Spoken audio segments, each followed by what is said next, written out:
Today on Marathon Cooking, we're going to be making beets.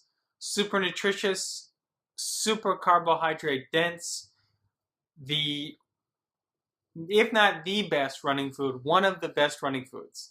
The reason why I say that is they're so carbohydrate dense. They're very sugary, they're called sugar beets.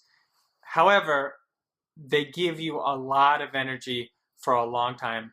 Really great stuff. You can Google it. There's actually some finer properties of the beet and specific reasons why it's good for endurance. The only reason why you wouldn't want to eat too many of these is they are kind of fiber dense, but otherwise, as long as you're not racing 30 minutes after you eat up, down these, they're fantastic. I'm going to show you how to roast them really simply.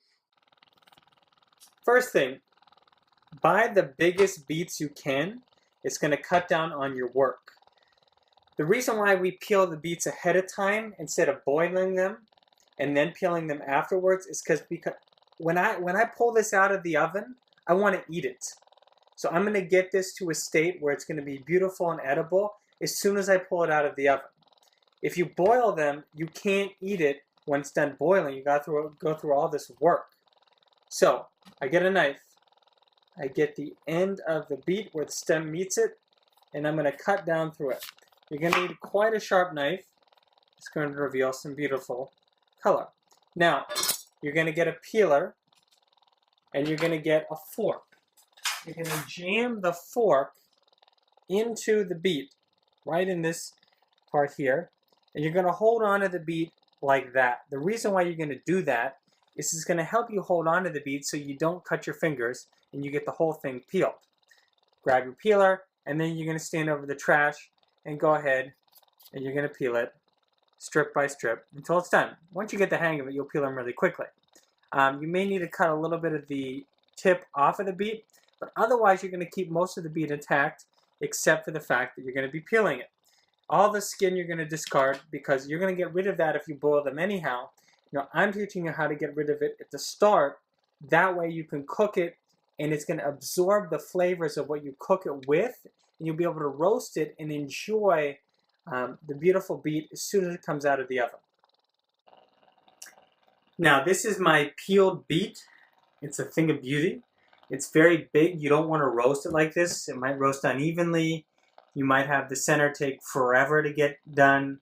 So what we're going to do is, after we've peeled it, run it under water very quickly to make sure any sediment, anything that was with the skin didn't accidentally get lodged in some crevice of the beet. Wash your knife, wash your cutting board again. There's a lot of dirt with beets. Just make sure everything is clean. Get a knife, cut the beet in half. You're going to need a sharp knife. Again, I use a Wusthof. This is a Sentuko knife. It's a Japanese knife. And cut the beet in half, like so. Then cut it into quarters, like so. And then once it's in the quarters, you're going to progressively cut it apart until you have a bite-sized piece. That is about what I'm looking for right there. The reason why I want a piece that size is that's the size I want to eat. So that's the size I want to cut it down to, and that's the size I want to cook with. So get your beets into this size. This is what the beets look like after 50 minutes. I've been stirring them since 30 minutes every 10 minutes. So 40 minutes and 50 minutes. I tasted them at 40 minutes. They were not done. They're done now. They're fork tender. They're just right. Now, here's the key. If you want them more done, all you need to do is leave them in longer. It'll be up to you to decide how firm or how soft you want your beets. This is about where I like them. The garlic is really soft and super sweet now. There's a little bit of oil infused in the bottom that is just garlicky and wonderful. And you're about done. Now, what I would recommend is taste a beet, see if it needs some more salt, see if it needs some more vinegar, and then figure out what you're going to serve your beets with. Now, for me, I like to let them cool down and serve them with a really refreshing salad, maybe some pepper greens like arugula or watercress or something like that. And I would spoon the beets out with the oil mixture from the bottom, and I'd use that as the basis for my dressing. And I'd only need to add a little bit of oil and a little bit more vinegar to my salad, and you're just going to have a lot of wonderful flavors from the garlic essence and the beets cooked into that oil that's going to make the basis of your dressing. That's going to be a wonderful salad, just tremendous salad.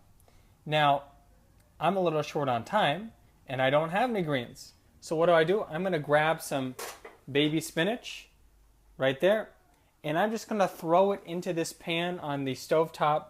I'm not going to need hardly any heat. I'll probably just turn it on to 3 or 4. Put the spinach on top. Just a matter of taking a silicone spoon and stirring it around for a few minutes, and it's going to wilt into almost nothing. If you want, you can wilt it a lot. If you prefer spinach in its almost natural state, you can wilt it just a tiny little bit. It's entirely up to you. Once your spinach is wilted to where you want it, taste it. See if everything needs salt or more vinegar or more oil or more pepper. You're done at this point. Here is the finished product. It's a beautiful thing. Absolutely wonderful, super tasty, super nutritious, vegan. You can't get any better. This is beast mode, energy. You're going to want to go run 13 miles tomorrow, half marathon on your way to work. Enjoy.